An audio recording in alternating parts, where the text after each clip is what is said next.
ಇತ್ತೀಚಿನ ಸಂಚಿಕೆಗಳನ್ನು ಜಾಹೀರಾತಿನ ಕಿರಿಕಿರಿ ಇಲ್ಲದೆ ನೋಡಿ.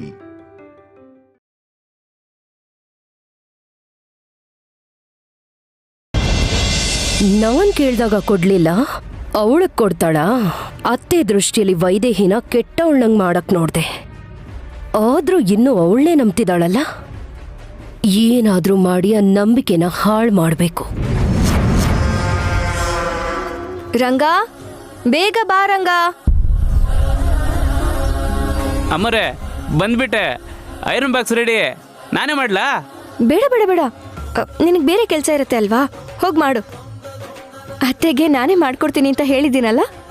ಸರಿ ಅಮ್ಮವ್ರೆ, ನೀವು ಹೇಳ್ದಾಗೆ ಆಗ್ಲಿ.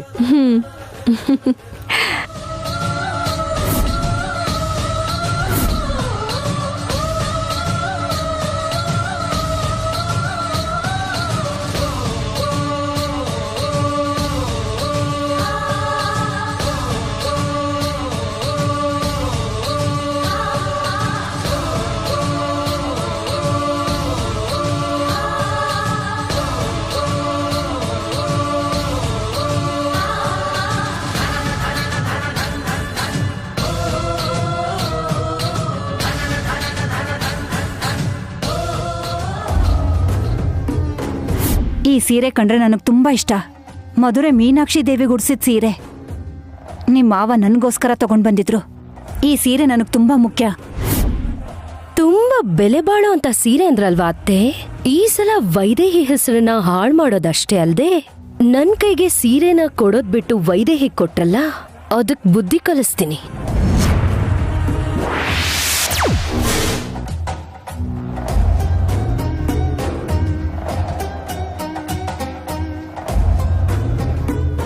ವೈದೇಹಿ, ಅತ್ತೆ ಕೊಟ್ಟಿದ್ ಸೀರೆನ ಅಯನ್ ಮಾಡ್ತಿದ್ಯಾ? ಹೌದಕ್ಕ, ಇದಕ್ಕಿಂತ ಅದೃಷ್ಟ ಯಾವ ಸೊಸೆಗಾದ್ರೂ ಇನ್ನೇನಿರುತ್ತೆ ಹೇಳಿ. ನಿಜಾನೇ ಬಿಡು, ನಿನ್ನಂತ ಅದೃಷ್ಟವಂತ ಸೊಸೆ ಬೇರೆ ಯಾರೂ ಇರಲ್ಲ. ಅದ್ ಹಾಗಿರ್ಲಿ, ಹೊಟ್ಟೆ ಸ್ವಲ್ಪ ಉರಿತಿದೆ. ನೀನ್ ಮಜ್ಗೆ ಚೆನ್ನಾಗ್ ಮಾಡ್ತೀಯಲ್ಲ, ಗ್ಲಾಸ್ ಪೂರ್ತಿ ಮಜ್ಗೆನ ನನಗೋಸ್ಕರ ತಗೊಂಬರ್ತೀಯಾ? ಆ ಹೊಟ್ಟೆ ಉರಿ ನಿಮಗಿರ್ಬೇಕಾದ್ದೆ ಅಲ್ವಾ ಅಕ್ಕ?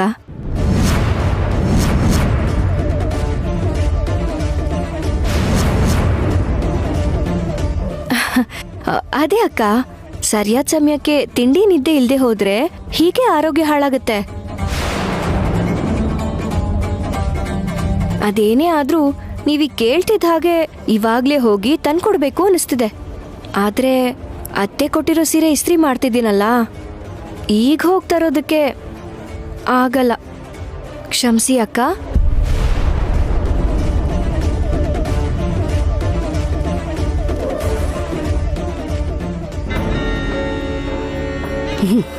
ಪಕ್ಕಕ್ಕೆ ಹೋದ್ರೆ ಏನಾದ್ರೂ ಮಾಡೋಣ ಅನ್ಕೊಂಡ್ರೆ ಇವಳು ಇಲ್ಲಿಂದ ಹೋಗ್ತಾನೆ ಇಲ್ವಲ್ಲ. ಹುಷಾರಾಗ ಏನ್ ಮಾಡು.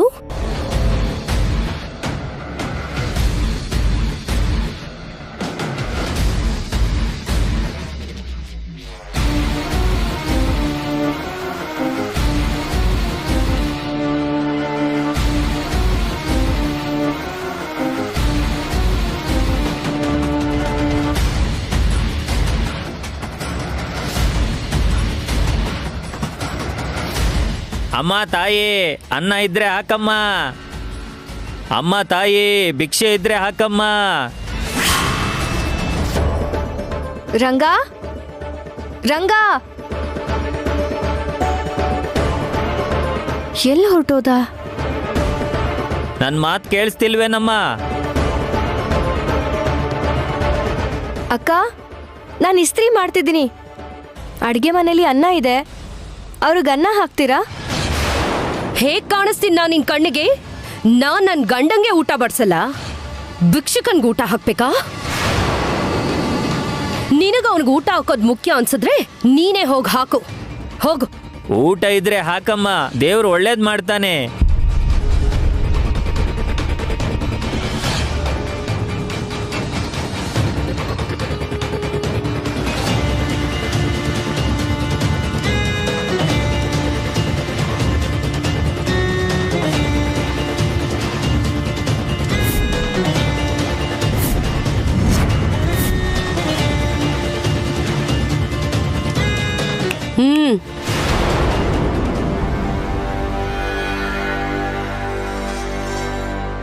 ನನಗ್ ಹೊಟ್ಟೆ ಉರಿತಿದೆ, ಸ್ವಲ್ಪ ಮಜ್ಜಿಗೆ ಮಾಡ್ಕೊಡು ಅಂದ್ರೆ ಆಗ್ಲಿಲ್ಲ. ಅದೇ ಭಿಕ್ಷುಕ ಹಸುವು ಅಂತ ಬಂದಾಗ ನಿನ್ ಕೈಲಾಗತ್ತಾ? ಹೊಟ್ಟೆ ಹಸುವಿಗೂ ಹೊಟ್ಟೆ ಉರಿಗೂ ತುಂಬಾ ವ್ಯತ್ಯಾಸ ಇದೆ ಅಕ್ಕ. ಅದು ನಿಮ್ಗೆ ಹೇಳಿದ್ರು ಅರ್ಥ ಆಗಲ್ಲ. ಅಮ್ಮ ತಾಯಿ ಭಿಕ್ಷೆನಾದ್ರೂ ಹಾಕಮ್ಮ.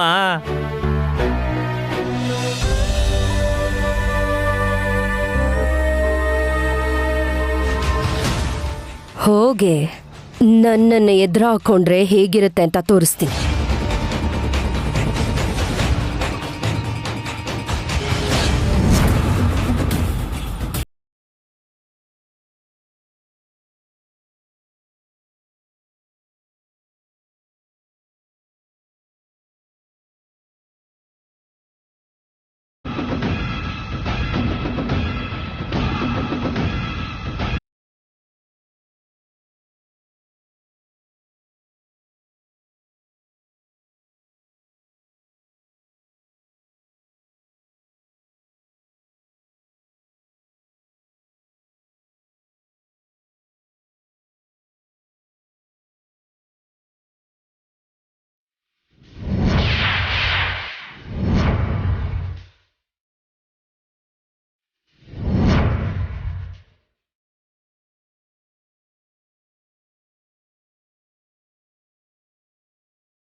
ಅಯ್ಯೋ, ಸೀರೆ ಸುಟ್ಟೋಯ್ತು ಅತ್ತೆ.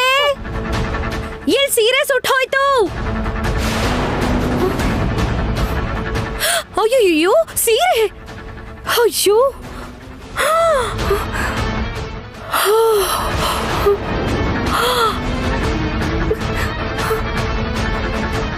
ಏನ್ ವೈದೇಹಿ ಇದು?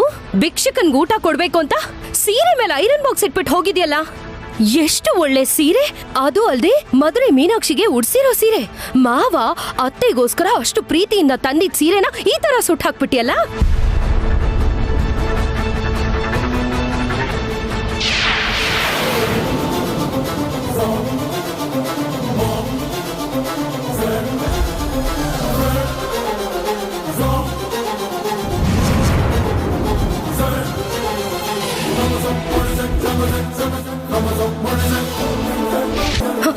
ಬನ್ನಿ ಅತ್ತೆ, ಬನ್ನಿ ಬನ್ನಿ, ಇಲ್ಲಿ ನೋಡಿ ಹೇಗ್ ಸುಟ್ಟಿದಾಳ್ ನೋಡಿ.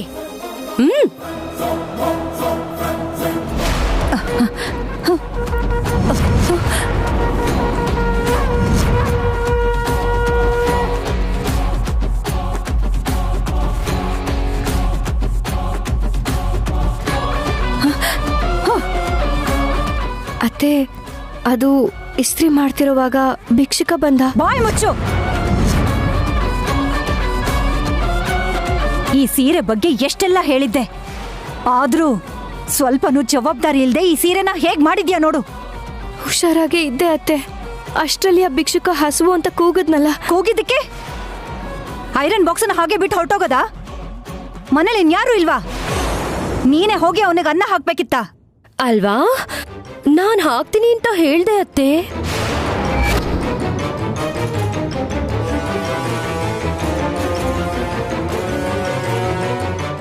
ಇಲ್ಲ, ನಾನೇ ಹಾಕ್ತೀನಿ ಅಂತ ಸೀರೆನ ಹಾಗೆ ಬಿಟ್ಬಿಟ್ಟು ಹೊರಟೋದ್ಲು. ಏನಾಯ್ತಕ್ಕ? ಸೀರೆನ ತೂತ್ ಮಾಡ್ಬಿಟ್ಲು ವೈದೇಹಿ. ಪಾಪ, ಮಾವ ಅತ್ತೆಗೋಸ್ಕರ ಪ್ರೀತಿಯಿಂದ ತಂದಿದ್ ಸೀರೆ, ಎಷ್ಟೋ ವರ್ಷಗಳಿಂದ ಕಾಪಾಡ್ಕೊಂಡಿದ್ ಸೀರೆನಾ ಆಯನ್ ಮಾಡ್ತೀನಿ ಅಂತ ಹೇಳಿ ತೂತ್ ಮಾಡ್ಕೊಟ್ಟಿದ್ದಾಳ್ ವೈದೇಹಿ.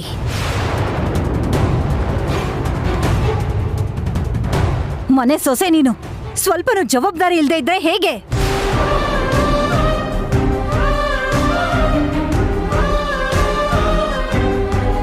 ಮನೇಲಿ ದೊಡ್ಡವರು ಏನಾದ್ರೂ ಹೇಳಿದ್ರೆ ಅದನ್ನ ಕೇಳೋ ಪರಿಜ್ಞಾನ ಇರ್ಬೇಕು. ಇಷ್ಟ ಬಂದಾಗ ನಿರ್ಧಾರಗಳನ್ನ ತಗೊಂಡ್ರೆ ನೋಡಿಲಿ ಹೀಗೆ ಇರುತ್ತೆ ಅದ್ರ ಫಲ. ಅತ್ತೆ, ನನ್ನಿಂದ ಯಾವ ತಪ್ಪು ಆಗಿಲ್ಲ. ನಾನು ಹೊರಗೆ ಹೋಗುವಾಗ ಇಸ್ತ್ರಿ ಪೆಟ್ಟಿಗೆನ ಪಕ್ಕದಲ್ಲಿಟ್ಟು ಹೋಗಿದ್ದೆ. ಆದ್ರೆ ವಾಪಸ್ ಬರೋಷ್ಟ್ರಲ್ಲಿ ಸೀರೆ ಮೇಲೆ ಅದ್ ಹೇಗ್ ಬಿದ್ದೋಯ್ತೋ ಗೊತ್ತಾಗ್ತಿಲ್ಲ. ಅಂದ್ರೆ ಯಾರೋ ಬೇಕು ಅಂತ ಮಾಡಿದಾರಂತಿದ್ಯಾ? ಯಾರೋ ಯಾಕೆ? ಇಲ್ ಬಿಟ್ಟಿಯಂಗ್ ನಾನು ಒಬ್ಳೇ ಇದೀನಲ್ಲ, ನಾನೇ ಮಾಡಿದ್ದು ಅಂತ ಹೇಳ್ಬಿಡು. ಇಲ್ಲ ಅಂದ್ರೆ ಇಲ್ಲಿ ಹೊಸ್ದಾಗ್ ಬಂದಿದ್ದಾಳಲ್ಲ ಈ ಶ್ರವಂತಿ, ಅವಳ ಮೇಲೆ ಹಾಕ್ಬಿಡು. ನೀನ್ ಮಾಡಿದ ತಪ್ಪಗೆಲ್ಲ ಅಮಾಯಕರ ಬಲಿ ಆಗೋದು ಹೊಸದೇನಲ್ವಲ್ಲ? ಅಕ್ಕ, ಬಾಯಿಗೆ ಬಂದಾಗ ಮಾತಾಡ್ಬೇಡಿ. ನಾನ್ ಯಾವ ತಪ್ಪು ಮಾಡಿಲ್ಲ ಅನ್ನೋದು ನಿಮ್ಗೂ ಕೂಡ ಗೊತ್ತು.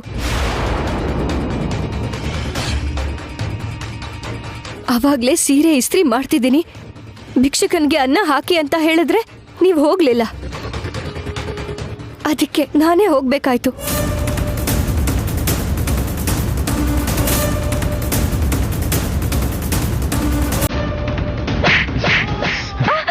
ದೇವ ಬೇಡ. ಅಮ್ಮ ನೀನ್ ಸುಮ್ನೆ ರಮ್ಮ.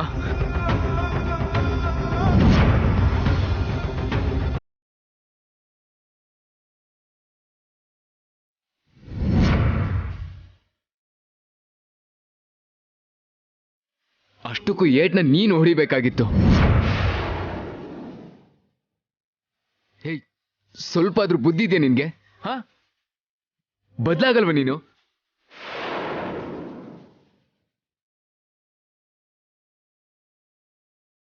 ಯಾವಾಗ್ಲೂ ಬೇರೆಯವ್ರ ಬಗ್ಗೆ ಯೋಚಿಸ್ಕೊಂಡು ಸಮಸ್ಯೆಗಳನ್ನ ನಿನ್ ತಲೆ ಮೇಲೆ ಹಾಕೊಳ್ಳೋದು ಇಷ್ಟನಾ ನಿನ್ಗೆ?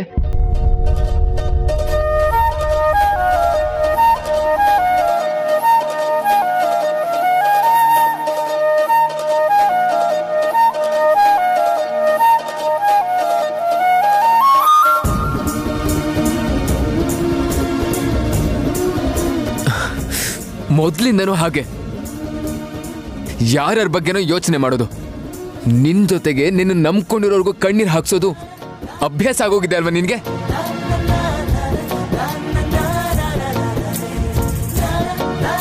ಮನುಷ್ಯನ್ಗೆ ಒಳ್ಳೆ ಮನ್ಸಿದ್ರೆ ಸಾಲಲ್ಲ, ಆ ಒಳ್ಳೆ ಮನ್ಸ್ ಜೊತೆ ನಾವು ತೊಂದರೆ ಸಿಕ್ಕಾಕೊಳ್ದೇ ಇರೋಂಥ ಬುದ್ಧಿವಂತತನೂ ಇರಬೇಕು.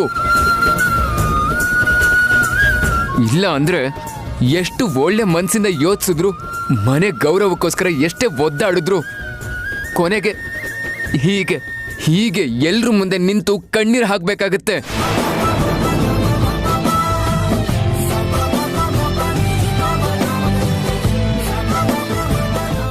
ಇವಾಗಾದ್ರೂ ಅರ್ಥ ಮಾಡ್ಕೋ, ನಿನ್ ಬಗ್ಗೆ ನೀನು ಯೋಚನೆ ಮಾಡೋದನ್ನ ಅಭ್ಯಾಸ ಮಾಡ್ಕೋ.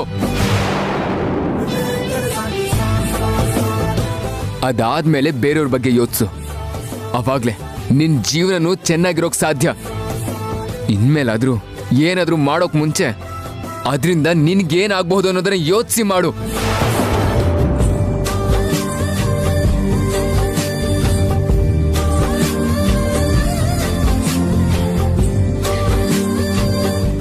ಕಲ್ತ್ಕೋ.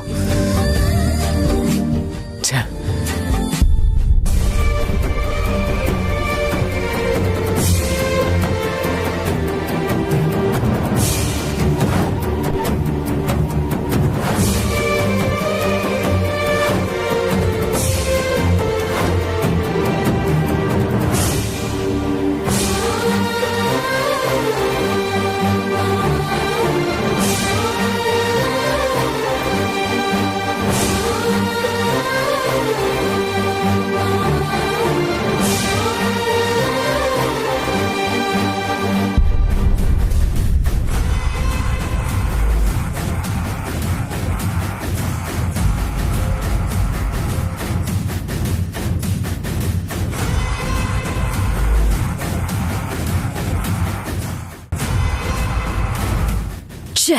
ಹಾಟ್ ಆಗಿ ನಡೀತಾ ಇದ್ದ ಕಾನ್ವರ್ಸೇಷನ್ ಮಧ್ಯ ಬಂದು ಎಲ್ಲ ಹಾಳು ಮಾಡ್ದ. ದೇವಾಂಶ್ ಬಂದು ಹೊಡೆದಿದ್ದಕ್ಕೆ ಅತ್ತೆ ಕೋಪ ಈಗ ತಣ್ಣಗಾಯ್ತು. ಇಲ್ಲ ಅಂದ್ರೆ ಇಷ್ಟೊತ್ತಿಗೆ ಅವಳ ಕತೆ ಅಷ್ಟೇ. ಬೈದಂಗ್ ಬೈದು ಚೆನ್ನಾಗಿ ಮ್ಯಾನೇಜ್ ಮಾಡ್ದ. ಇರ್ಲಿ, ನೆಕ್ಸ್ಟ್ ಟೈಮ್ ಇನ್ನು ನೆಕ್ಸ್ಟ್ ಲೆವೆಲ್ಗೆ ತಗೊಂಡು ಹೋಗ್ತೀನಿ.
ದೇವಂಶಣ್ಣ,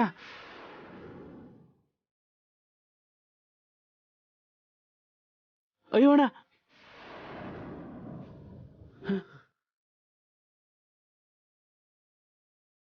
ಏನಣ್ಣ ನೀವು ಯಾಕೆ ಹಿಂಗ್ ಮಾಡ್ತಿದ್ದೀರಾ? ನಿಮ್ಗೇನಾದ್ರೂ ಆದ್ರೆ ಏನಾಯ್ತಣ್ಣ ನಿಮ್ಗೆ? ಏನಿಲ್ಲ ಬೇಡ. ಅರ್ಥ ಆಯ್ತು ಅಣ್ಣ. ವೈದೇಹಿ ಅಮ್ಮವ್ರ ಮೇಲೆ ಕೈ ಮಾಡಿದ್ರಲ್ಲ, ಅದಕ್ಕೆ ನಿಮಗೆ ನೀವೇ ಶಿಕ್ಷೆ ಕೊಟ್ಕೋತಿದ್ದೀರಲ್ಲ. ಶಿಕ್ಷೆನ? ನಾನು ಮಾಡಿರೋ ತಪ್ಪಿಗೆ ಅದು ಸಾಲಲ್ಲ ಕಣೋ. ಮುಳ್ಳಿನ ಹಾಸಿಗೆ ಮೇಲೆ ಮಲ್ಗಿದ್ರು ಸಾಕಾಗಲ್ಲ. ಅವಳೇ ನನ್ನ ಪ್ರಾಣ ಅಂತ ಪ್ರೀತಿಸಿದ ಹುಡುಗಿ ಮೇಲೆ ಯಾರಾದ್ರೂ ಹೀಗೆ ಕೈ ಮಾಡ್ತಾರ? ಅಲ್ಲ, ನಿಜವಾಗ್ಲೂ ನಾನು ಅವಳನ್ನು ಪ್ರೀತಿಸಿದ್ನಾ? ಯಾಕಣ್ಣ ಹೀಗೆ ಹೇಳ್ತೀರಾ? ನಿಮ್ದೆಂಥ ಪ್ರೀತಿ ಅಂತ ಪ್ರತ್ಯಕ್ಷವಾಗಿ ನೋಡ್ರು ನನಗೆ ಗೊತ್ತು.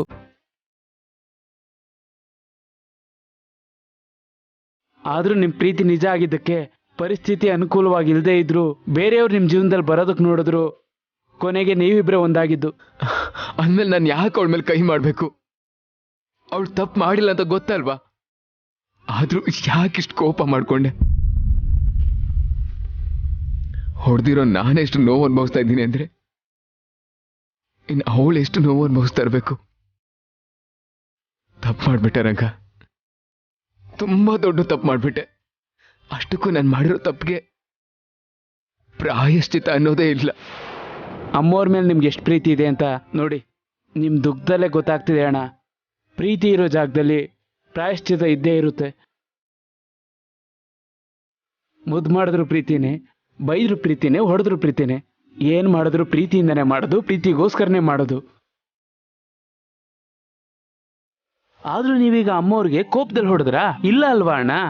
ಒಳ್ಳೇದ್ ಮಾಡೋದಕ್ಕೆ ಹೋಗಿ ದೋಷಿಯಾಗಿ ನಿಂತ್ಕೋತಾರೆ ಅನ್ನೋ ಕಾರಣಕ್ಕೆ ಹೊಡೆದ್ರಲ್ವಾ? ಆ ವಿಷಯ ಎಲ್ರಿಗೂ ಅರ್ಥ ಆಗುತ್ತೆ. ಇನ್ನ ಪ್ರಾಣಕ್ಕಿಂತ ಹೆಚ್ಚಾಗಿ ಪ್ರೀತಿಸೋ ಅಮ್ಮವ್ರಿಗೆ ಗೊತ್ತಾಗಲ್ವಾ?